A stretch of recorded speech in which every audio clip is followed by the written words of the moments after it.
Bonjour à tous, merci d'être présents aujourd'hui, tant pour ceux qui écoutent que pour nos deux intervenants du jour. L'objectif de ce webinaire, c'est de lancer officiellement le hackathon Cassini sur Toulouse. Donc je vais rapidement vous expliquer ce que sont ces hackathons Cassini. On a voulu en profiter pour mettre à l'honneur et faire présenter deux personnes de deux structures de notre écosystème qui sont pertinentes par rapport au sujet du hackathon. C'est-à-dire Sarah Fleury donc, de l'OMP et Gaëtan Fabricius du CLS. Donc je pense que vous êtes tous habitués maintenant au webinaire, mais on va faire les rappels d'usage et en particulier que les questions sont à poser à l'écrit dans la partie droite de votre logiciel et ensuite que le replay sera disponible ultérieurement sur la chaîne YouTube d'Aerospace Valley, donc très probablement courant de semaine prochaine. Voilà. Et donc je vais commencer avec une présentation du Cassini Hackathon, d'où ça vient et ce qu'on compte faire, et ensuite on passera la main à Gaëtan, puis à Sarah. Il y aura peut-être d'ailleurs des petits échanges de l'un à l'autre, puisque les deux ont l'habitude de travailler ensemble. Voilà. Donc, pour commencer sur cette première présentation, nous allons donc parler du Cassini Hackathon. Cassini Hackathon, il y a deux mots, il y a hackathon, la plupart d'entre vous savent ce que c'est, et il y a également Cassini. Donc Cassini, c'est un programme, un nouveau programme de l'Union européenne, de la Commission européenne, qui va être un programme très ambitieux sur 2021 à 2027, avec pour objectif de soutenir l'entrepreneuriat sur toutes les étapes de la vie de l'entreprise. Donc il y a une première initiative qui a été lancée, en fait, qui est fonctionnelle, c'est la seule à l'heure actuelle qui est fonctionnelle, ce sont les hackathons. Et donc, c'est pour favoriser l'idéation et la création d'idées qui peuvent aboutir à la création d'entreprises. Plus tard, il y aura également dans ce programme un accélérateur. Il y aura également des programmes de soutien au financement des entreprises. Mais tout cela n'est pas encore lancé, mais si vous suivez Aerospace Valley, vous aurez des informations également sur ces sujets. Alors Cassini, l'autre chose importante à savoir, c'est que ça regroupe en fait toutes ces actions en fait, de soutien à l'entrepreneuriat vont soutenir de manière assez large les entreprises qui utilisent des données spatiales. Donc en fait, on perd ce qui était sur le programme d'avant, en fait, la séparation entre Copernicus, Galileo, EGNOS, etc. Cassini regroupe l'ensemble de ces données spatiales, donc que ce soit des données d'observation de la Terre, en particulier évidemment Copernicus, que ce soit des données satellites de navigation, donc en particulier Galileo et puis également EGNOS. Et puis enfin, tout ce qui va être autour de la connectivité, de la Secure Connectivity, donc de la connectivité. Alors pour le moment, il n'y a pas énormément de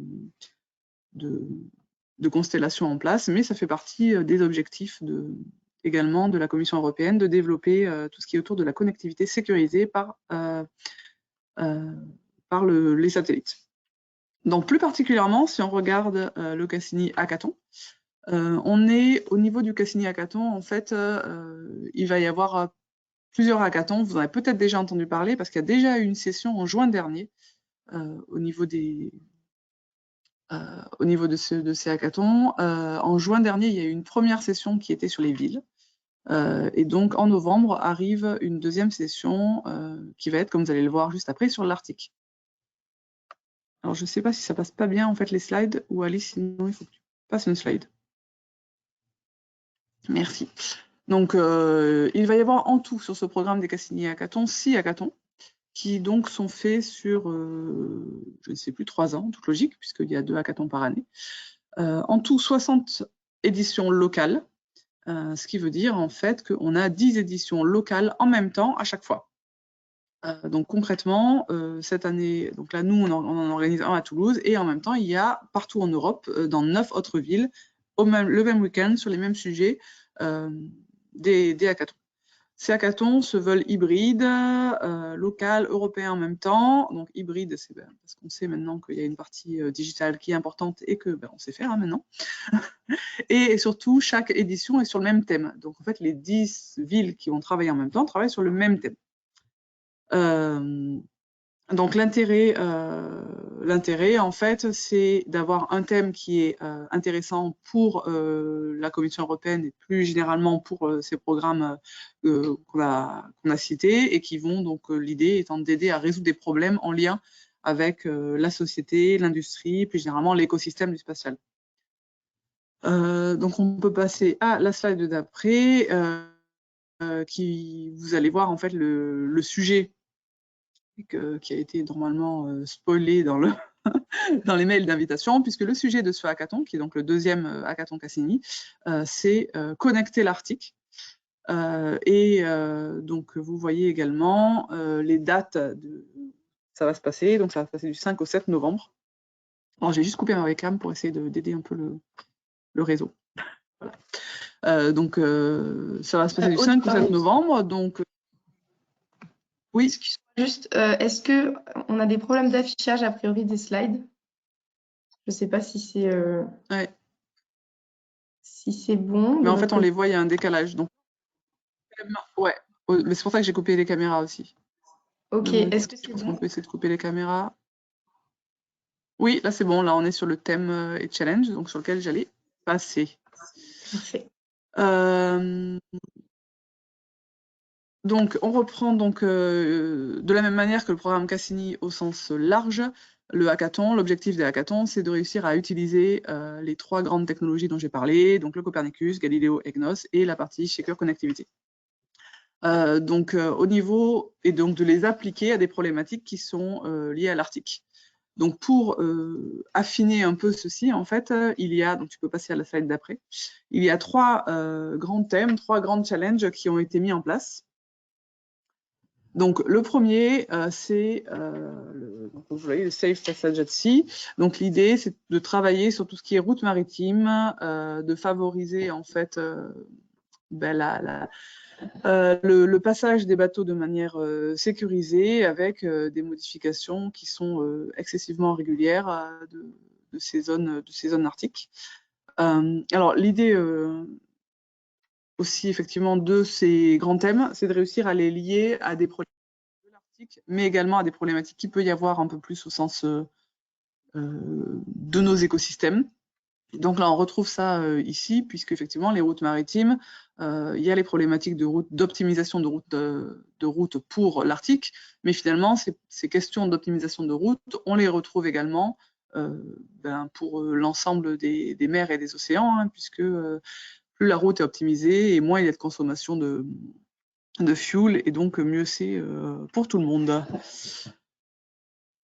Donc je ne vais pas aller en détail, de toute manière vous aurez les slides également pour lire en détail l'ensemble des points qui sont détaillés. Donc on peut passer au challenge numéro 2, qui est cette fois lié à la vie sur Terre. Donc on quitte la mer pour aller sur TM. Donc on va aborder ici les questions entre guillemets assez classiques. En Arctique, globalement, il fait froid, il y a de la neige. Donc ça implique un certain nombre de problématiques. Et donc là, l'idée, ça va être d'aider à tout ça. Il y a ici une notion également de connectivité, puisque une des problématiques, c'est également pour les humains en fait qui vivent là-bas, que ce soit en particulier les scientifiques, il y a des problématiques de connectivité, d'être en capacité de faire des analyses sur place et puis de les transférer au niveau des partenaires qui sont sur le continent. Il y a un fort ici sur ce challenge, une forte partie sur le monitoring de l'environnement. Et donc c'est là où on peut rejoindre également des problématiques plus locales. Et puis une partie également sur tout ce qui est énergie renouvelable, puisque il y a les gens qui sont là-bas sur cette terre sont effectivement isolés, et donc il y a des besoins aussi d'avoir des énergies qui soient locales et stables. Donc si on passe sur le troisième challenge, le troisième challenge qui est le dernier. Hein. Donc, vous voyez, c'est des grands thèmes, hein, presque plus que des challenges, puisque finalement, on peut, à l'intérieur de ces grands thèmes, trouver tout un tas de sous-challenges. Donc, celui-là est presque plus classique et attendu, puisqu'il est concentré cette fois sur tout ce qui est vie sauvage.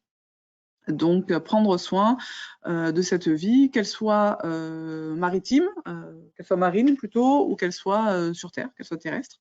Donc, il va y avoir, on va retrouver ici toutes les thématiques autour du suivi et de l'analyse des populations d'animaux. Donc, de la même manière que ce qu'on disait tout à l'heure, en fait, c'est une thématique qui est importante pour l'Arctique, mais c'est également une thématique qu'on peut retrouver par ailleurs. Il va également y avoir une partie qui est plus sur tout ce qui est route migratoire des animaux, un peu plus spécifique, mais également qui peut être lié entre l'Arctique et puis nos écosystèmes.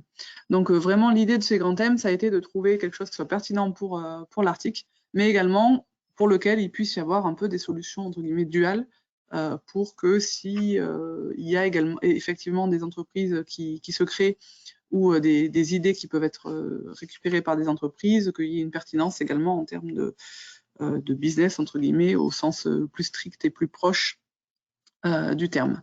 Donc si on passe sur la slide d'après, on va voir le hackathon, en fait, tout ce qui est un peu timeline et les détails pratico-pratiques. Donc comme je vous l'ai dit, il y en a 10 en Europe. Là, donc ces 10 en Europe auront les mêmes challenges, mais par contre, après, il y a des spécificités locales.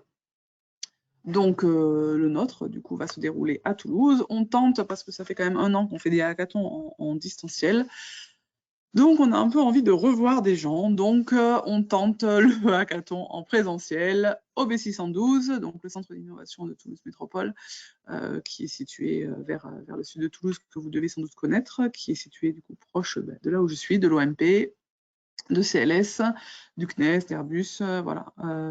Donc l'idée, c'est de faire ce hackathon donc, le week-end du 5 au 7 novembre. Donc le 5, en fait, c'est un vendredi, et en fait, c'est juste le lancement. Donc c'est uniquement le soir. Il va y avoir le lancement officiel au niveau européen du hackathon, et nous, en local, on va s'attacher à finaliser les équipes des participants si les équipes ne sont pas faites, pour que le 6 matin, donc le samedi matin, les gens soient en possibilité de réellement démarrer effectivement le travail, puisqu'il y a un peu plus de 24 heures hein, entre le démarrage et la session pitch qui a lieu le dimanche après-midi. Donc là, je me suis concentrée sur le week-end du hackathon. Ce qu'il faut savoir, c'est qu'avant, entre ce webinaire qui fait le lancement officiel et puis le hackathon, il va y avoir un certain nombre d'activités pour les participants qui sont déjà inscrits. En particulier, la semaine avant, on va fournir, il va y avoir sous forme de webinaire des informations sur les techniques, sur les technologies spatiales, également sur l'Arctique. On a notamment un de nos collègues qui est allé là-bas, qui a fait plusieurs campagnes là-bas, qui va justement pouvoir parler plus concrètement et très probablement avec effectivement des exemples un peu plus précis que moi. Je n'ai jamais mis les pieds là-bas. Il va y avoir donc des présentations sur la technologie, sur l'Arctique, sur ce qui est attendu également, donc plutôt sur le côté business. Ensuite, il y aura le hackathon et il y aura une finale avec une partie donc démodée et surtout des awards, une finale pour le gagnant. En fait, chaque gagnant de chaque hackathon va se retrouver pour faire une finale à distance dans la semaine suivant le hackathon. Donc ça, c'est quelque chose qui est important à savoir. Alors, l'idée, c'est également, pour nous, et également au niveau européen, donc le gagnant pourra être suivi en fait au niveau européen. Ensuite, s'il souhaite effectivement lancer son entreprise, par contre, nous, de manière générale, on apporte un suivi à l'ensemble des participants. Si le sujet vous a paru super intéressant et que vous avez envie d'être mis en lien avec les experts parce que vous voulez faire un stage, vous lancer dans une thèse ou développer une entreprise, voilà, on est après derrière les participants, en fait, on est présent si vous avez besoin parce que le sujet vous intéresse et que vous souhaitez continuer sur ces sujets. Donc si on poursuit, alors du coup je pense que j'ai un peu spoilé la slide d'après, qui est la slide voilà, où il y a le zoom en fait sur. Donc ça c'est la semaine avant le hackathon. Donc, ce que je vous ai dit très rapidement, donc je vais passer dessus, vous le retrouverez dans les slides de toute manière. Donc c'est ce qu'on vous a préparé en webinar pour la semaine avant pour justement préparer. Donc il y a des sujets sur Copernicus, sur Wikio qui est le support technique au niveau européen, des points sur les challenges, sur Galileo, EGNOS, etc. On va passer, vous pourrez revenir dessus si vous le souhaitez. Ce que je n'ai pas abordé encore, c'est la slide d'après, c'est les prix. Donc là, je pars strictement parlant au niveau français, puisqu'il y a juste une petite chose qui est au niveau européen. Donc l'équipe gagnante aura accès au niveau européen à la finale. Et par ailleurs, en fait, nous en local, les prix qu'on a, c'est donc un accès au programme Pré-Incubation Copernicus que nous gérons en fait avec le CNES et l'Europe. On a trouvé des tout petits mignons télescopes qui sont offerts à chaque gagnant de l'équipe. Et puis, de manière, les 3 équipes gagnantes auront des images, en fait, un petit tableau au format à peu près A3, une image prise du ciel, donc une image Copernicus de l'Arctique. Voilà, pour garder et pour ramener, afficher chez soi et donc se rappeler de ce week-end. Au niveau de la deuxième place, donc en plus de l'image de ce petit tableau, il y aura également au niveau support business, j'ai envie de dire, un accès au programme de pré-incubation de Nubo, qui est l'incubateur local, qui est un partenaire très classique de nos hackathons et que je remercie d'ailleurs pour ça. Et puis, du coup, des places offertes pour un escape game sur le sujet du spatial, parce que voilà. Et puis les 3e auront l'accès, du coup toujours auront les petits tableaux et puis un accès à un support technique de l'équipe de l'ESABIC Sud s'ils souhaitent également continuer l'aventure. Voilà. Et donc tout cela ne serait pas possible sans tout un tas de partenaires qui ont réagi très vite en fait quand on les a sollicités, quand on a dit qu'on souhaitait faire ce hackathon. Donc ils sont tous affichés ici. Donc Toulouse Métropole qui est impliquée notamment via le site, hein, mais également qui nous soutient par ailleurs. CLS et l'OMP qui vont se présenter par eux-mêmes juste maintenant. On a le CNES, Airbus, ESSP, l'IRIT, Kinéis et donc les ABIC Sud-France. Donc l'ensemble de ces partenaires vont nous aider et vous en trouverez un certain nombre si vous participez le jour J en tant qu'expert local pour aider les équipes ou dans les jurys éventuellement. Et donc je pense qu'on arrive à la fin avec la slide qui va nous... Voilà, où vous avez toutes les informations. Alors je pense qu'on va vous les remettre également dans le chat. Donc il y a une page... un site web en fait qui est dédié au Cassini Hackathon France. Alors il y a une page aussi pour toute l'Europe si vous le souhaitez, mais une page dédiée uniquement à la version française, donc au nôtre. Et puis il y a un lien pour s'enregistrer. Alors l'idée quand même des organisateurs européens, c'est donc qu'après cet enregistrement, il y ait entre le moment où la personne s'enregistre et le moment du hackathon, il y a un lien Discord qui est fourni et qui permet d'échanger avant le hackathon s'il y a des questions, s'il y a des recherches d'équipe. Donc il ne faut pas hésiter, voilà, il faut pas hésiter si vous souhaitez participer, à vous inscrire. Si vous souhaitez pas participer en tant que participant, mais en tant qu'expert ou en tant que support, si vous avez des questions diverses et variées, plutôt en tant que structure, n'hésitez pas à nous envoyer un mail, donc soit à Alice Guibert, soit à moi-même, et puis on vous répondra pour voir si vous pouvez être partenaire ou venir, ou ne serait-ce que diffuser l'information, puisque l'information est diffusée officiellement à partir d'hier, je pense, avec le lien d'enregistrement, et puis on va diffuser de manière assez importante dans l'écosystème toulousain cette semaine. Voilà, et je pense que j'en ai fini, normalement. Donc, si vous avez des questions, alors plutôt que de poser directement la question, alors ça c'est le mail général européen, mais je pense qu'on va vous mettre dans le chat nos mails à Aerospace Valley, à Alice et moi-même, de manière à ce que vous puissiez nous poser toutes les questions après coup, si vous en avez. Voilà, Alice, je te rends la main. Oui, merci beaucoup. Alors, au niveau des questions, a priori, pas de questions pour le moment. Je regarde.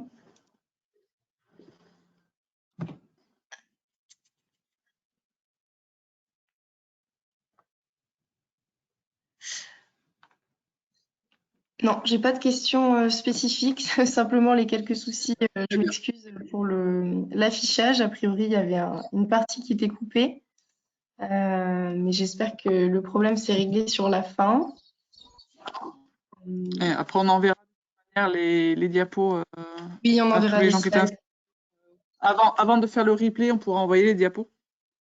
Comme ça. Alors, j'ai une question sur les contraintes sanitaires. Alors, effectivement, le pass sanitaire sera nécessaire Effectivement. pour participer.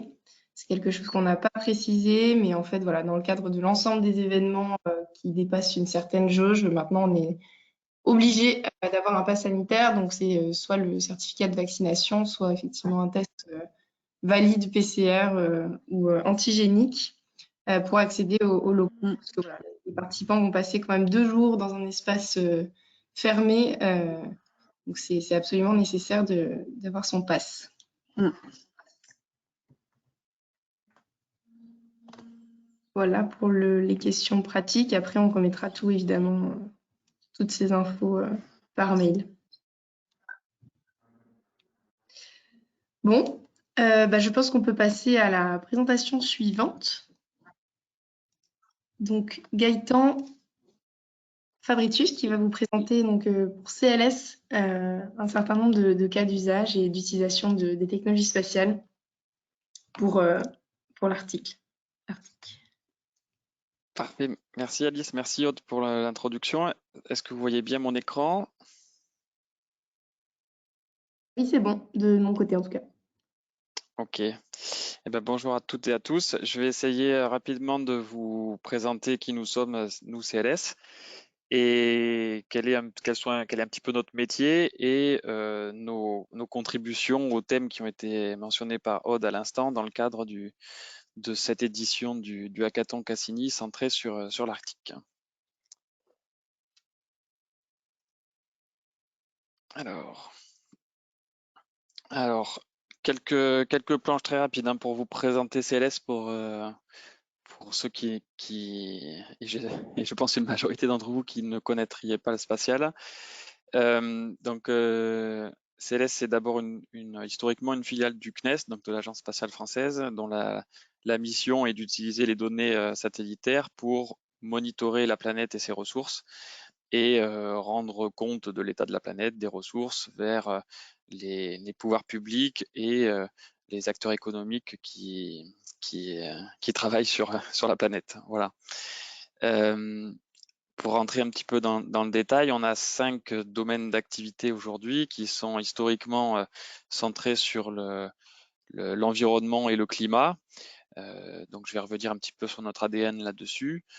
D'autres activités depuis plus de 30 ans aussi dans le cadre de la gestion durable des ressources marines, donc dans le monde de la pêche, pour résumer. D'autres activités pour l'énergie renouvelable offshore et les exploitations de carrières et de mines, des applications de surveillance maritime et de gestion de flotte de véhicules pour différents acteurs aussi. Donc je ne vais pas rentrer dans le détail de chacun de ces métiers, c'est pas l'objet. Retenez que pour la grande majorité de ce que je vais vous présenter ensuite, ce sont des activités qui dépendent de nos activités historiques liées à l'environnement et au climat. Là encore, pour vous brosser un portrait de CLS, donc voilà un petit peu l'articulation de nos secteurs d'activité sur la totalité de notre chiffre d'affaires annuel. Et retenez qu'on on n'est pas peu fiers de dire que beaucoup de nos activités s'inscrivent directement dans les objectifs de développement durable, les ODD ou les SDG en anglais, mis en œuvre par les Nations Unies. Quelques chiffres encore. Donc CLS, c'est un groupe aujourd'hui de près de 800 personnes, dont plus de la moitié en fait sont basées dans nos bureaux et filiales à travers le monde, ce qui nous permet de décliner notre savoir-faire autour des données spatiales à travers la planète, puisque les problèmes liés à l'environnement et au climat ne sont pas spécifiques à la France ou à l'Europe, ils sont partout dans le monde avec des répercussions et des impacts et des plans à mettre en œuvre différents suivant les continents et les pays. Voilà pour la petite fiche d'identité de CLS.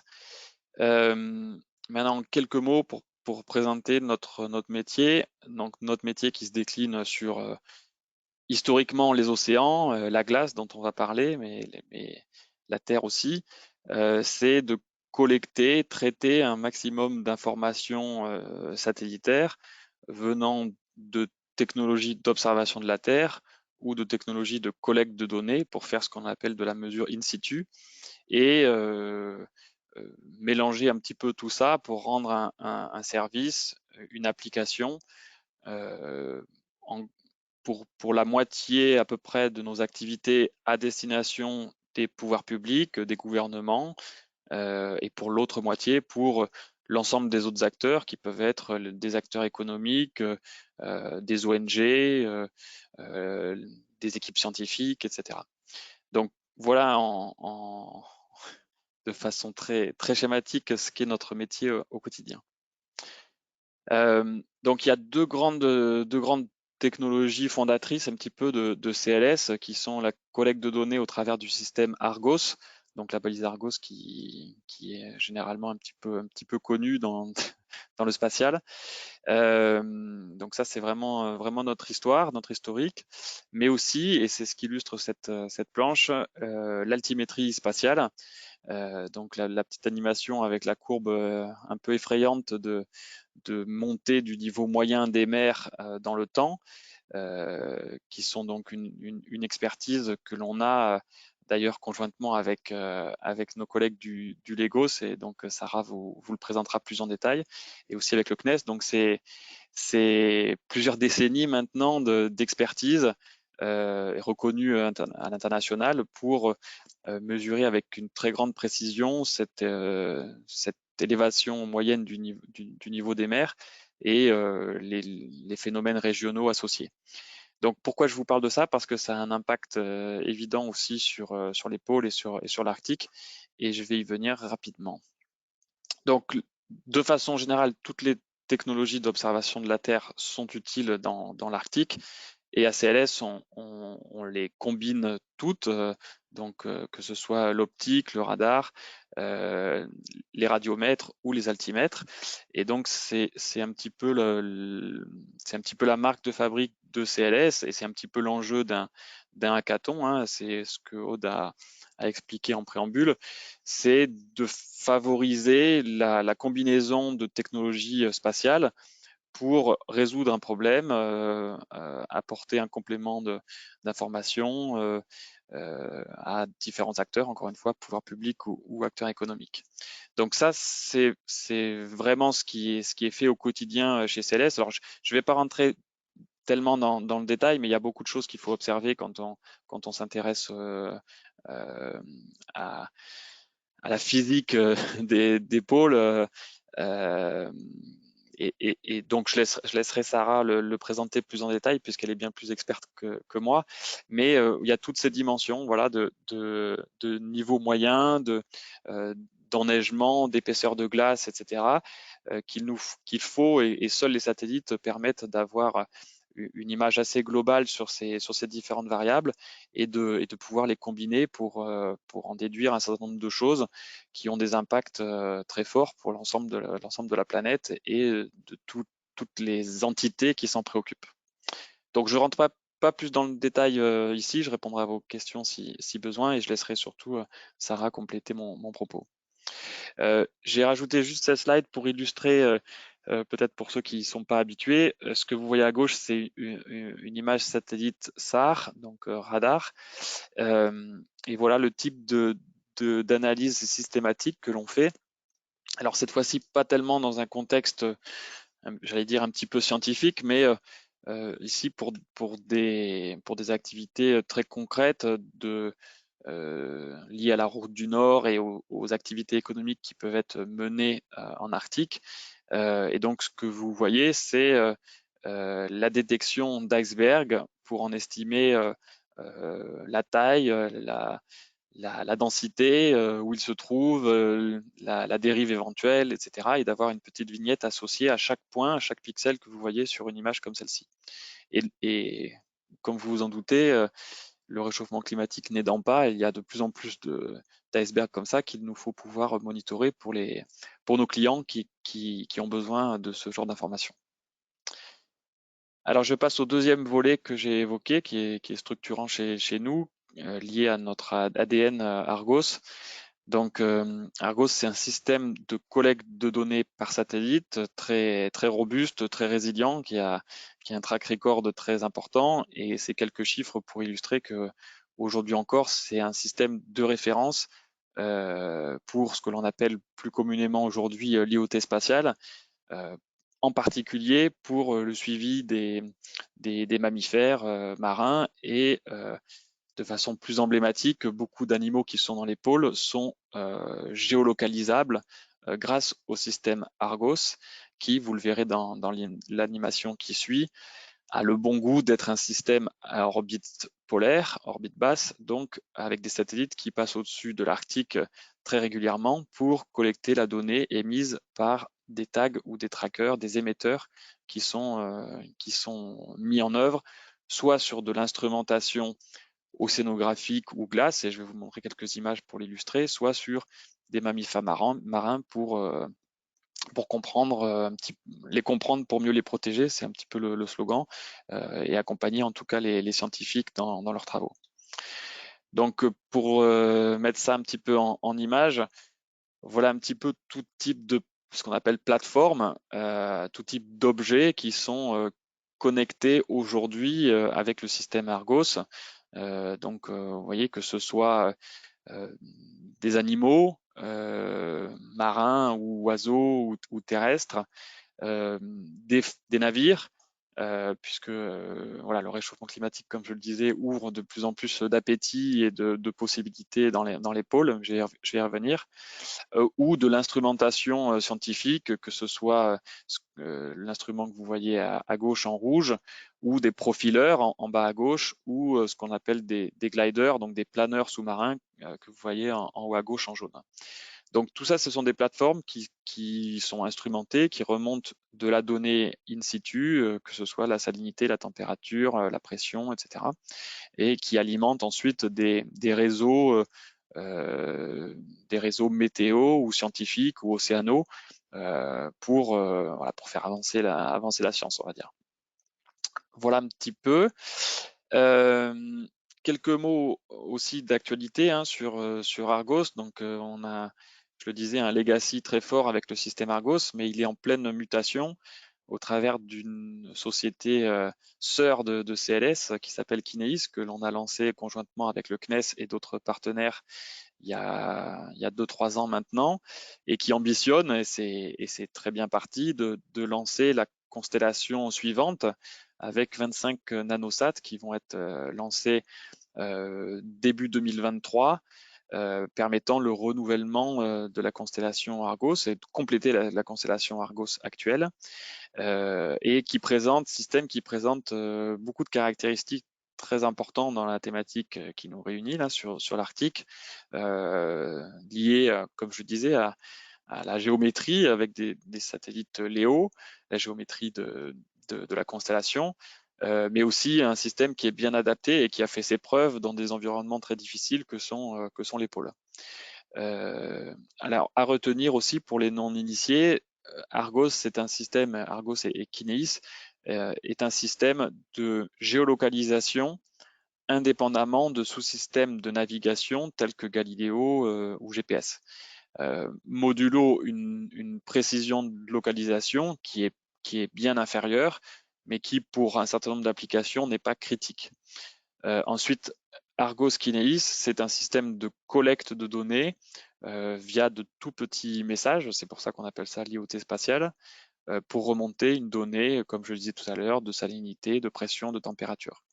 Donc ça ouvre beaucoup d'horizons dans les applications, les usages de la techno. Voilà, bon, ça c'est un petit peu emblématique, je ne vais pas m'étendre là-dessus, mais c'est grâce et uniquement grâce à ce genre de système que il est possible de voir en observant un petit peu la corrélation entre les déplacements d'une population d'ours polaires, la fonte des glaces, les conditions météo, etc., de pouvoir malheureusement monitorer les changements d'habitude de ces espèces du fait tout un tas de paramètres de leur environnement, de le corréler aussi à la nourriture qu'ils peuvent trouver ou non. Donc voilà à quoi concrètement peut servir ce genre de technologie.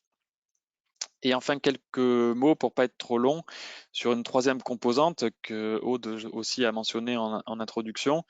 Voilà, la fameuse route du Nord qui s'ouvre. Donc, vous voyez en bas à droite des études que l'on a menées déjà pour des études stratégiques, on va dire, pour différents acteurs publics, de monitorer un petit peu ce qui se passe en fonction de la saison, quel type de navire emprunte aujourd'hui cette fameuse route du Nord et dans quelles conditions, avec quels risques pour l'environnement, etc.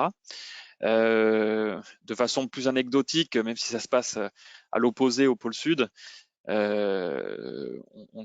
a l'habitude à CLS de mentionner notre contribution au Vendée Globe, dans lequel non seulement on géolocalise les navires qui enroulent l'Antarctique, mais aussi de détecter les icebergs pour permettre à la direction de course de placer les portes au bon endroit et réduire les risques de collision pour les skippers. Donc, c'est un beau service intégré, je dirais, d'observation de la Terre et de collecte de données, positionnement, dans un cas, dans une application très grand public que sont les grandes courses au large comme le Vendée Globe. Et enfin, dernier point à souligner, ben voilà, l'ouverture de la route du Nord et les ressources voilà, que l'Arctique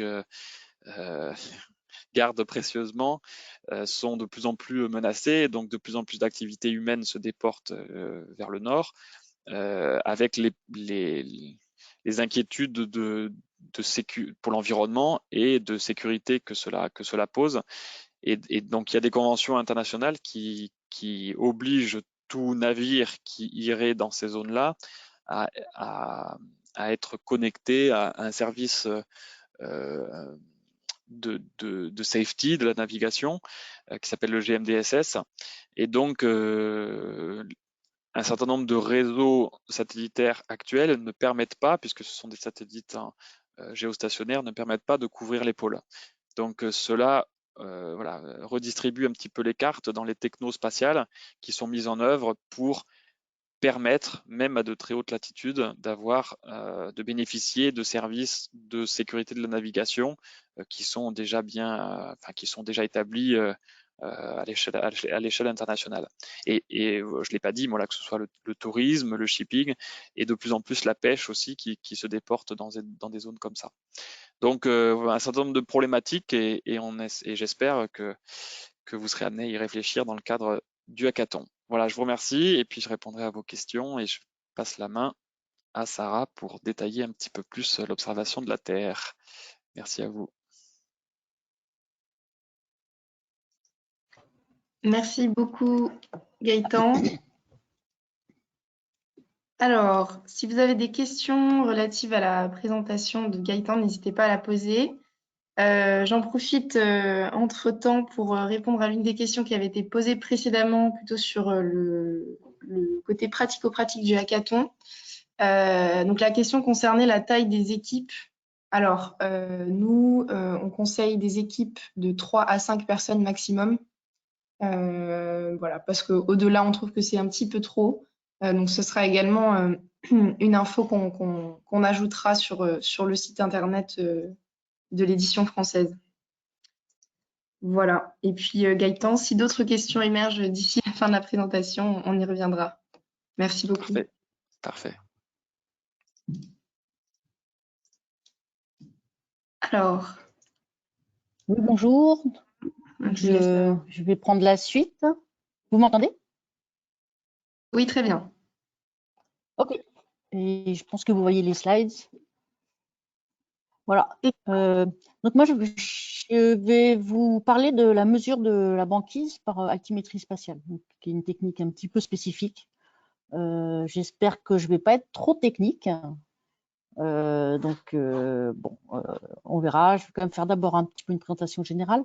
Alors déjà, pour me présenter, je m'appelle Sarah Fleury, je travaille au LEGOS, qui est un laboratoire qui appartient à l'entité OMP, à l'Observatoire Midi-Pyrénées, qui lui-même dépend de différents instituts que sont le CNRS, le CNES, l'Université Paul Sabatier et l'IRD. Alors, le LEGO, est spécialisé de la mesure de toute l'eau sur Terre. Donc, que ce soit les océans, les lacs, les rivières, et également l'eau gelée, comme les glaciers, les calottes polaires. Et depuis quelques années, sur la banquise. Donc, c'est surtout là-dessus que je vais me focaliser. Voilà. En espérant de ne pas être trop technique. Donc, ma présentation va composer 4 parties. La première, c'est de revenir un petit peu sur ce qu'est la banquise, parce que je pense que ce n'est pas quelque chose qui est clair forcément pour tout le monde. De montrer un petit peu les techniques d'observation spatiale de la banquise. Je me focaliserai sur cette technique qui est assez spécifique, qui est l'altimétrie spatiale, qui est aussi, comme vous l'avez vu, une des spécialités de CLS, avec qui on collabore fréquemment. Et après, je vais vous montrer comment est-ce qu'on peut mesurer l'épaisseur de la banquise grâce à cette technique. En fait, c'est la seule technique qui permet de mesurer l'épaisseur de la banquise. On verra aussi un petit peu les intérêts. Alors, je ne sais pas, je pense que ce n'est pas prévu dans le cadre du hackathon, mais il faut savoir que c'est quelque chose qui est tout à fait possible et les données sont accessibles à tous. Donc là, ça va être une petite initiation, encore une fois, j'espère pas trop technique.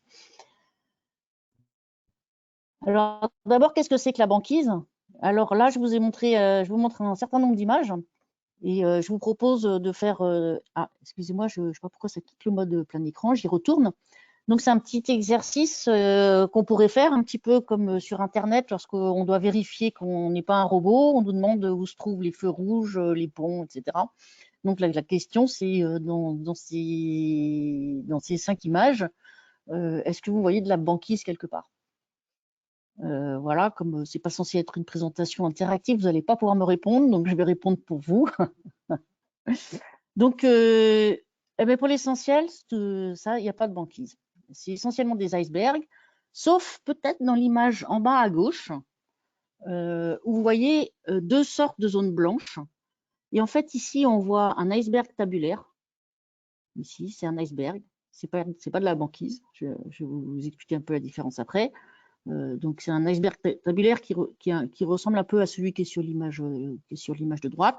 Mais effectivement, cet iceberg est pris par la banquise. Alors, quelles sont les différences? Alors, en fait, un iceberg, c'est de la glace qui provient des glaciers.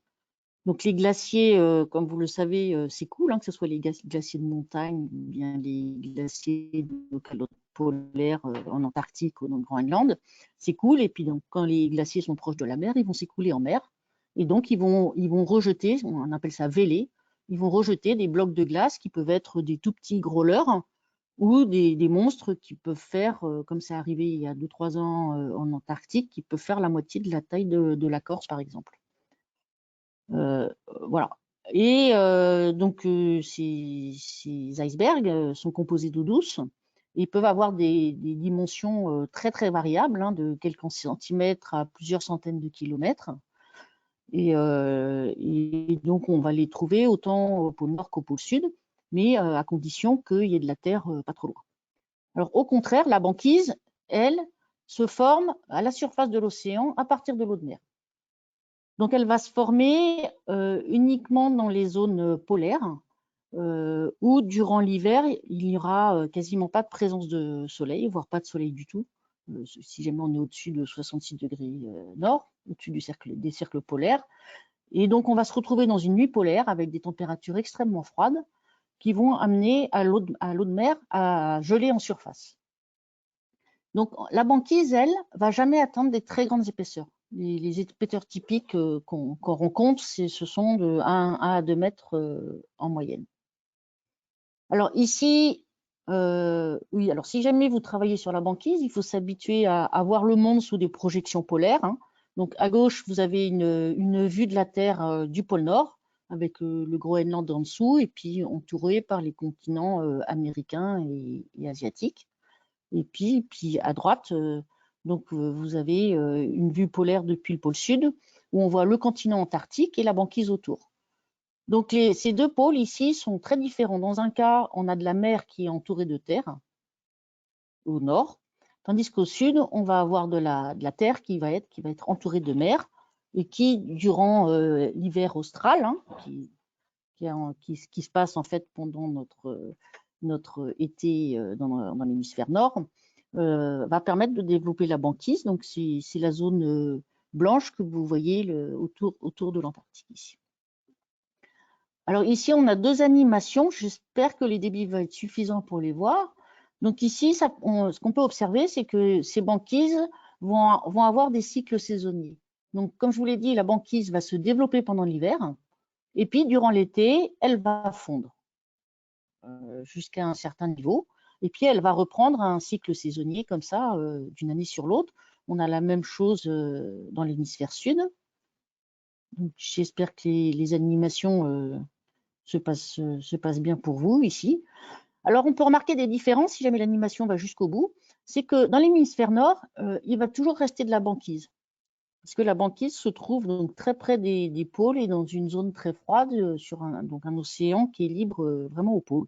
Tandis que dans l'hémisphère sud, vous allez voir que cette banquise va quasiment disparaître. Et puis, elle va se reformer pendant l'hiver suivant. Donc ça, c'est une différence qui est très importante, comme on va le voir par la suite. Et donc les banquises ont des cycles saisonniers. Et malheureusement, on a pu observer donc depuis quelques années maintenant que en plus la banquise arctique, donc côté du pôle Nord ici, maintenant connaît également une décroissance annuelle qui vient se surexposer au cycle saisonnier. Donc ici, ce qu'on voit, c'est l'extension de la banquise au mois de septembre, c'est-à-dire le mois où elle est censée être la plus petite, parce qu'on est à la fin de l'été, donc elle a fini de fondre, elle n'a pas encore repris son augmentation. Et là, ce que vous pouvez voir, c'est qu'au cours des années, cette banquise est en train de disparaître. Et ça a un impact considérable sur le climat. Et c'est une des raisons pour lesquelles c'est extrêmement important de suivre l'évolution de cette banquise. Et alors, ça a aussi d'autres impacts, évidemment. Donc, ça commence à ouvrir la possibilité de naviguer, de faire traverser des navires au travers de cet océan arctique, ce qui sera peut-être probablement pas sans conséquence non plus.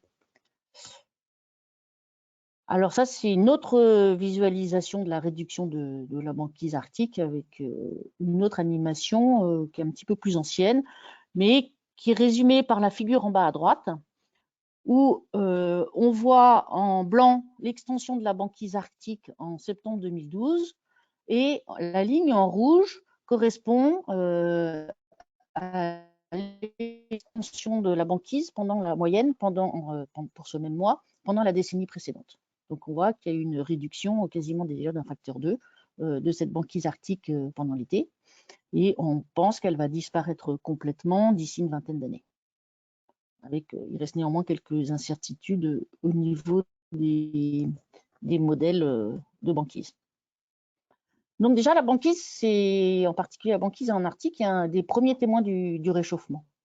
Alors pourquoi est-ce que cette banquise est en train de disparaître? Parce que l'Arctique se réchauffe 2 fois plus vite que l'ensemble du globe. Alors vous allez me dire, mais pourquoi est-ce que l'Arctique se réchauffe 2 fois plus vite que l'ensemble du globe? Eh bien, c'est parce que la banquise est en train de disparaître. Donc en fait, il s'agit d'un cercle vicieux. En science, on appelle ça plutôt une rétroaction positive, mais qui n'est vraiment pas positive pour la banquise, qui est due essentiellement à l'albédo. Donc l'albédo, c'est un phénomène qui consiste qui mesure la capacité d'une surface à renvoyer de l'énergie lumineuse, en particulier dans notre cas ici de l'énergie solaire, dans l'espace. Et du fait que la banquise soit blanche, en particulier parce qu'elle est, non seulement c'est de la glace, mais en plus c'est de la glace qui est couverte de neige. Du fait qu'elle soit blanche, elle va renvoyer l'essentiel de l'énergie solaire dans l'espace, c'est-à-dire à peu près 85%, et environ seulement 15% de cette énergie va être absorbée par la glace ou l'océan. A contrario, l'océan, qui est beaucoup plus sombre, absorbe 93% de cette énergie solaire et ne va en renvoyer dans l'espace que 7%. Donc ça signifie que moins il y a de glace, plus il va y avoir d'énergie absorbée par l'océan, plus l'océan va se réchauffer, plus la température va augmenter, moins il va y avoir de glace. Et c'est pour ça que le phénomène du réchauffement climatique est encore accentué en Arctique. Et vous imaginez bien que ce réchauffement en Arctique a un effet immédiat sur le climat au moins de toute l'hémisphère nord. Donc avec un petit retard, l'Arctique va 2 fois plus vite que nous, mais ça annonce ce qui va nous arriver par la suite. Le temps que les circulations atmosphériques et les circulations océaniques, que le brassage global se fasse vers nous, ça prend un peu plus de temps, mais c'est quelque chose, c'est un avertisseur de ce qui nous arrive. Alors, ça va aussi avoir des impacts écologiques, évidemment, que vous pouvez déjà deviner, hein, rien qu'avec le réchauffement climatique, mais également pour les ours. Il faut aussi savoir que la banquise, c'est un des plus grosses zones de production au monde de phytoplancton, donc d'alimentation pour les océans. Et également, ça va avoir des impacts géostratégiques, en particulier à cause de cette ouverture de la route par le nord, par le pôle nord, qui va permettre de réduire considérablement les durées de transport par bateau entre les différents continents qui se retrouvent donc plus ou moins autour de cette zone polaire ici. Alors ça représente des risques nouveaux, mais ça représente aussi une nécessité accrue de surveillance de l'environnement et bien sûr de la navigation, parce qu'il peut aussi y avoir des risques liés à cette navigation, il peut y avoir de la pollution, il peut y avoir des accidents à cause de la glace, etc. Donc c'est vraiment très très important de suivre ce qui se passe et pas de se fermer les yeux en se disant non, je ne veux pas voir ça. Il faut absolument que les scientifiques, le public, les entreprises essayent de bien suivre ce qui se passe, de comprendre les impacts et éventuellement de définir des nouvelles règles d'utilisation de cet espace, etc. Alors, j'en arrive maintenant à l'observation de la banquise. Donc, il y a plein de paramètres qui permettent de caractériser cette banquise. Ce que vous avez pu voir dans les animations précédentes, ce sont essentiellement des paramètres qui sont liés à son extension, sa couverture. Mais il y a plein d'autres paramètres qui sont indispensables pour bien comprendre cette dynamique. Donc, il va y avoir l'épaisseur, la température, la salinité, la densité, etc. Alors, comment est-ce qu'on peut mesurer ces différents paramètres à partir de l'espace? Donc, s'y rendre là-bas, c'est très compliqué, il fait froid, c'est dangereux, etc. Donc, on y va, bien sûr, on fait énormément de mesures in situ, mais qui vont surtout permettre de valider ce qu'on va mesurer par l'espace. Mais pour avoir une vision globale de ce bassin arctique, ça peut se faire que par satellite. Donc là, je vous ai listé toute une série de techniques qui sont couramment employées pour faire cette observation de l'Arctique et de sa banquise par satellite ici. Je ne vais pas les détailler. Ce qui est important à savoir, c'est que l'essentiel de ces observations vont nous donner des images. Donc des images à différentes fréquences. Alors pourquoi différentes fréquences? Parce qu'il y a des fréquences optiques qui sont très faciles pour nous à interpréter, à observer. Mais par contre, dès qu'on est dans la nuit polaire ou quand il y a des nuages, ça ne marche plus. Donc on va utiliser d'autres types de fréquences. Voilà, donc c'est pour ça qu'on trouve un certain nombre de méthodologies qui vont permettre de faire de l'imagerie.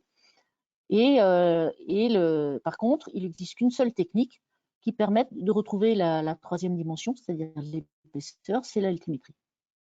Alors pourquoi est-ce que c'est intéressant de retrouver l'épaisseur? C'est quelque chose qui est illustré ici. C'est qu'en fait, on peut comprendre assez intuitivement que plus la glace est fine, plus elle est fragile. Donc, plus elle va fondre rapidement sous l'impact de tempêtes, de périodes de température élevée, de vagues de chaleur, etc. Et si jamais on veut savoir quel va être le devenir de la banquise à l'échelle de quelques jours, quelques semaines, quelques mois, voire quelques années, c'est absolument indispensable d'avoir son épaisseur, de connaître son épaisseur. Alors la banquise, effectivement, on ne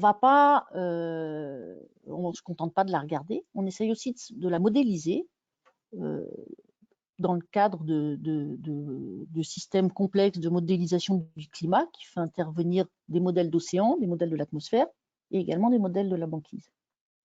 Et là, ce qui est illustré en bas à droite, c'est nos capacités actuelles d'essayer de prévoir ce que devient la banquise à l'échelle à 3-4 mois à l'avance. Donc, à un instant donné, on observe l'extension de la banquise et puis les modèles, on fait tourner les modèles pour voir où sera cette banquise. Ça peut être des informations très intéressantes, en particulier pour la navigation. Donc, où sera cette banquise dans 4 mois pour essayer de planifier des routes, etc. Donc ça, les résultats, donc il faut regarder dans la première colonne et la première ligne, la première case, vous regardez la première case. Et ici, en orange, vous voyez il s'agit ici du modèle utilisé par les Anglais. En orange, vous voyez la prévision qu'a fait le modèle sur l'extension de la banquise au bout de 4 mois. Et en noir, par contre, excusez-moi, la ligne noire, c'est ce qui a été réellement observé au bout de 4 mois. Donc là, on voit qu'il y a un écart important entre ce que les modèles peuvent prédire et les observations, si jamais on ne s'intéresse qu'à l'extension de la banquise. Donc à un instant T, on regarde quelle est l'extension et la concentration de la banquise, et on essaye de prédire au bout de 4 mois ce qui va se passer. Et si jamais maintenant, donc là, on va transiter sur l'image de droite, si maintenant on rajoute, en plus de l'information d'extension et de concentration, on rajoute l'information d'épaisseur de la banquise, ici, on voit que les modèles sont beaucoup plus précis et on arrive vraiment à prévoir ce qui va arriver à cette banquise au bout de quelques mois. Donc c'est pour ça que c'est très important de pouvoir mesurer cette épaisseur de banquise. De ce point de vue-là, il n'y a que l'altimétrie qui peut, à une exception près, je n'ai pas le temps de la mentionner ici, mais en règle générale, il n'y a que l'altimétrie qui permet de mesurer cette épaisseur de banquise. Alors la deuxième ligne, ça correspond juste à une autre année. Donc ça a été un article qui a été publié par le Met Office, donc la météo anglaise. Ils ont fait ces simulations donc, sur pas mal d'années. Et on retrouve toujours, donc en 2012, on voit exactement la même chose. Si on n'a pas l'épaisseur, on ne peut pas prévoir ce qui va se passer. Alors, les satellites altimétriques, je ne vais peut-être pas trop m'attarder sur cette image qui est peut-être un petit peu compliquée. Enfin, il y a beaucoup d'altimètres. Il faut savoir que les altimètres ont initialement été conçus pour mesurer les niveaux de l'océan. Donc, on a vu des très jolies animations tout à l'heure par CLS, qui est une entreprise spécialiste de ce type de mesure. Donc après, cette technologie a été appliquée sur les lacs, les rivières, les calottes polaires, etc. Et c'est que très récemment qu'on l'applique à la mesure de l'épaisseur de la banquise. Alors, pour pouvoir mesurer l'épaisseur de la banquise, il faut déjà que les altimètres, donc qui sont des instruments de mesure de hauteur, qui équipent des satellites, il faut d'abord que ces satellites survolent la banquise. Donc, pour ça, on va utiliser des satellites qui ont des orbites polaires, donc qui vont se rapprocher du pôle de la banquise. Vous imaginez bien qu'un satellite qui tourne autour de l'équateur, il ne pourra pas observer grand-chose de la banquise. Alors là, on n'en a pas énormément. Alors là, je vous ai mis l'ensemble des altimètres qui ont volé ou qui volent actuellement. Donc, il y en a un certain nombre qui ne sont plus présents, mais qui sont extrêmement utiles d'un point de vue scientifique, parce que ça nous permet de remonter jusqu'au début des années 90 pour voir comment cette banquise évolue dans le temps. Donc, alors on a l'impression qu'on a un nombre conséquent d'altimètres actuellement, mais en fait, la plupart d'entre eux ont une orbite qui s'arrête à 82 degrés, nord et sud aussi, hein, c'est symétrique, de latitude. Donc, ce qu'on peut voir dans l'imagette en bas à droite, c'est qu'ils vont perdre une grande partie de l'océan Arctique et donc de la glace qui les recouvre. Il y a en fait que deux altimètres actuellement en vol qui atteignent quasiment le pôle Nord. Donc, les altimètres qui atteignent quasiment le pôle Nord, ce sont ceux dans l'échelle de temps qui est juste au-dessus, qui sont entourés de rouge. Donc, on a Cryosat et ICESat-2, et on espère bientôt que Copernicus lancera un successeur à Cryosat pour permettre de continuer à surveiller cette banquise qui doit s'appeler Crystal. Alors, ceci dit, il y a quand même 2 satellites de Copernicus de la série Sentinel-3, donc Sentinel-3A et Sentinel-3B, qui couvrent quand même une bonne partie de la banquise, en particulier l'hiver. Bon, bientôt, l'été, ils ne vont plus couvrir grand-chose, malheureusement, si jamais on n'a pas Crystal qui arrive rapidement. Alors, je ne sais pas combien de temps il me reste, savoir si je dois un petit peu accélérer peut-être, ou 10 minutes? D'accord. Alors, le principe de l'altimétrie, la figure a l'air un peu complexe, mais le principe est vraiment très simple. Donc, ça consiste à avoir un satellite qui soit très précisément localisé. Donc, techniquement, c'est pas simple, mais d'un point de vue théorique, voilà. Il suffit d'avoir un satellite précisément localisé, donc avec une précision de l'ordre du centimètre. Hein. Et donc, ce satellite va émettre un faisceau, donc un faisceau radar ou laser, et il va mesurer, ce faisceau va se réfléchir à la surface de l'eau ou de la glace et être renvoyé vers le satellite. Et là, on va mesurer le temps que met ce faisceau pour faire l'aller-retour, et connaissant la vitesse de propagation de ces ondes dans l'atmosphère, on va en déduire la distance. On va mesurer une distance de façon extrêmement précise, de l'ordre du centimètre, entre la surface qu'on veut mesurer et le satellite. Et comme le satellite, on connaît très précisément sa position, on va très précisément connaître la hauteur de cette surface. Donc c'est comme ça qu'on mesure le niveau de l'océan en particulier. Là, je vais passer parce qu'on rentre un petit peu plus dans les détails de l'altimétrie. Je pense que ce n'est pas nécessaire ici. Je passe toujours. Donc ici, on a déjà vu un exemple animé très joli tout à l'heure par CLS. Donc je passe pour la mesure du niveau de la mer. Également ici. Donc on s'en sert également pour faire de la mesure des calottes polaires. Donc, vous savez que les calottes polaires sont en train de fondre également et contribuent à l'augmentation du niveau de la mer. Donc on utilise également l'altimétrie pour faire des cartes de relief des calottes polaires, et ce qui permet aux scientifiques de suivre combien est-ce ces calottes perdent de glace d'une année sur l'autre, et donc quel est l'apport de ces glaces dans l'océan et leur contribution au niveau de la mer. Alors maintenant la banquise. Alors comment est-ce qu'on peut utiliser l'altimétrie pour mesurer l'épaisseur de la banquise? Donc vous le savez, quand vous prenez l'apéritif et que vous mettez des glaçons dans votre verre, vous voyez bien que l'essentiel du glaçon est dans l'eau et qu'il y a une toute petite partie qui flotte au-dessus de la surface.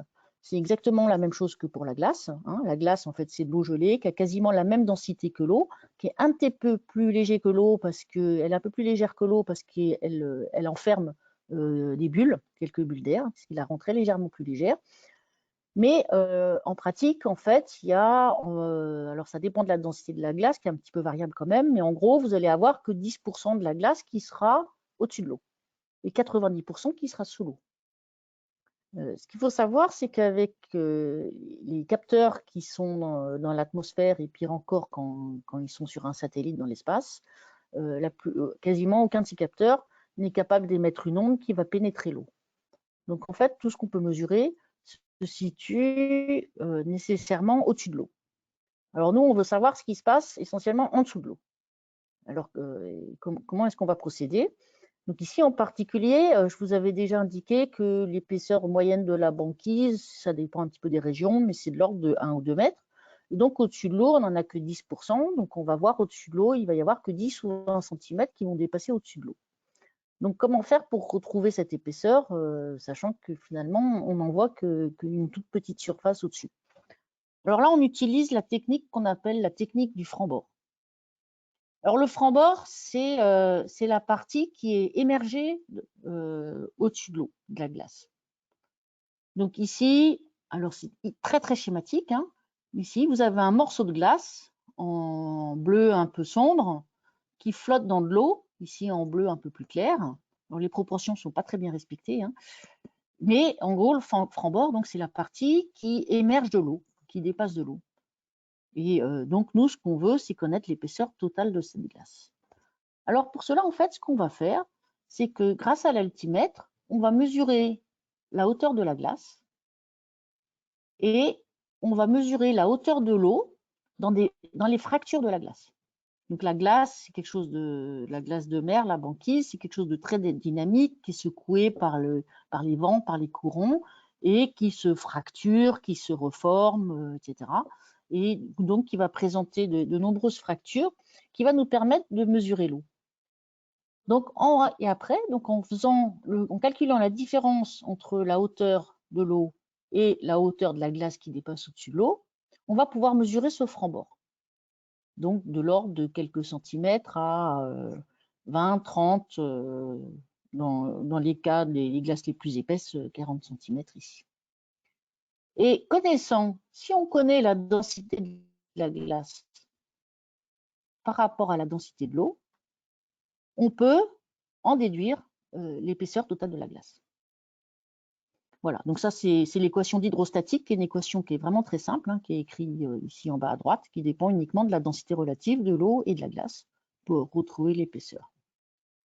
Bon, alors en pratique, c'est plus compliqué que ça, comme vous pouvez peut-être l'imaginer, en particulier du fait qu'on a toujours une couche de neige sur cette glace.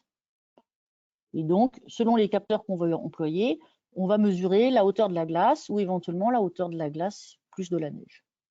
Là, il faut également connaître la densité de la neige, etc. Donc, bon, l'équation commence à se complexifier un peu. Voilà. Donc, je ne veux pas non plus rentrer dans les détails, parce que, bon, effectivement, cette neige ici qui s'accumule sur la glace va mettre du poids. Il va donc enfoncer un peu plus la glace dans l'eau, ce qui va diminuer le franc-bord, mais l'épaisseur de la glace elle-même n'a pas changé. Donc, il faut prendre en compte cette charge supplémentaire due à la neige. Il y a encore, d'autres petits éléments qui complexifient encore les choses. Voilà, c'est que les ondes qui vont mesurer ces hauteurs, leur vitesse de propagation diminue dans la neige, etc. Bon. Donc c'est un peu plus compliqué ce que je vous ai expliqué, mais globalement le principe est relativement simple. Et donc ça nous permet d'établir des cartes d'épaisseur de glace mensuelles sur les différentes années et d'établir également des séries climatiques. Alors je suis désolée, ces résultats sont un petit peu anciens, donc, mais comme je vous disais, maintenant, alors les mesures que l'on fait ici, c'est les différentes courbes en couleur. En noir, c'est un modèle. Donc maintenant, on a réussi à remonter quasiment au début des années 90 et bien sûr, on a prolongé nos mesures jusqu'à maintenant, hein, jusqu'en 2021. Et là, on commence à pouvoir observer des grandes tendances de diminution de variation de volume. Sur une période trop courte, on a du mal à voir parce qu'il y a une variabilité interne de la banquise qui est extrêmement importante. Ça a aussi permis de nous voir qu'il y avait des écarts entre les modèles théoriques de la dynamique de la banquise et ce qu'on pouvait observer. Donc ce type de mesure permet également d'améliorer les modèles. Alors j'en arrive à ma conclusion. Donc ce qui est important d'avoir en tête, c'est que la banquise est un environnement qui est extrêmement fragile, qui subit de façon très violente le réchauffement climatique. C'est une source de vie importante également, avec les phytoplanctons et toute la chaîne qui se trouve derrière, les poissons, les oiseaux, les mammifères, dont les ours par exemple. Mais c'est également un environnement qui est mal connu.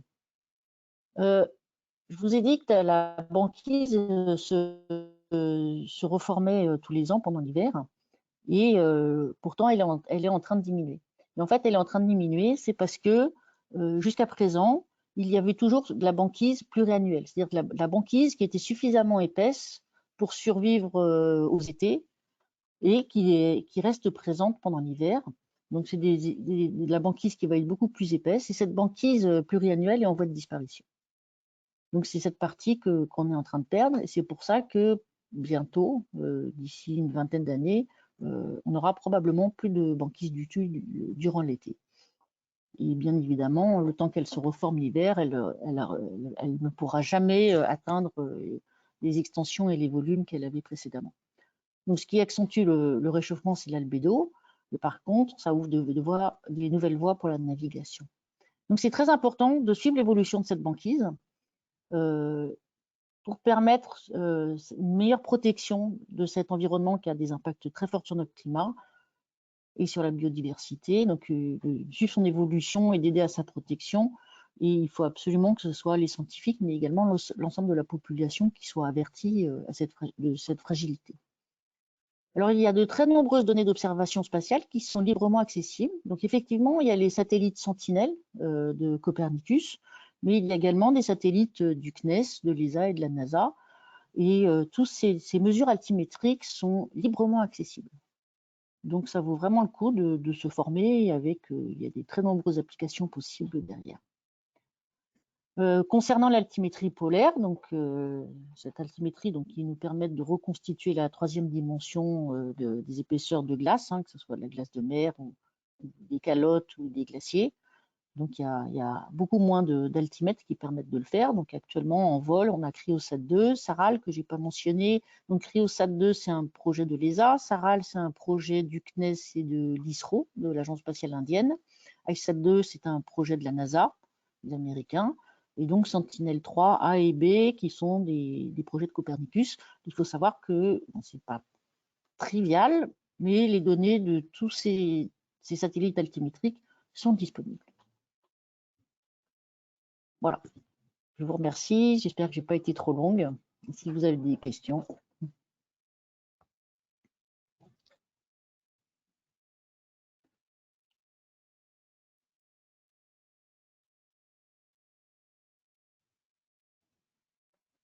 Allô? Merci beaucoup, Sarah. Alors, au niveau des questions, n'hésitez pas à cliquer sur l'onglet. Pour le moment, on n'a pas de questions spécifiques. Donc, merci beaucoup pour la présentation qui était extrêmement claire. Vous aurez évidemment tous les supports et le lien du replay dès que celui-ci sera disponible. Aude, je ne sais pas si on te laisse le mot de la fin.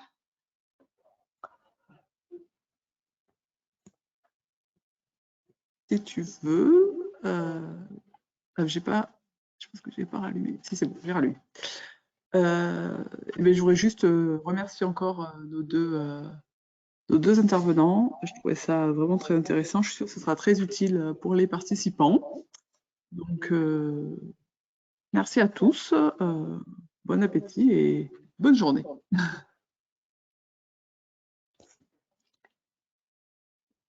Merci à vous. Merci.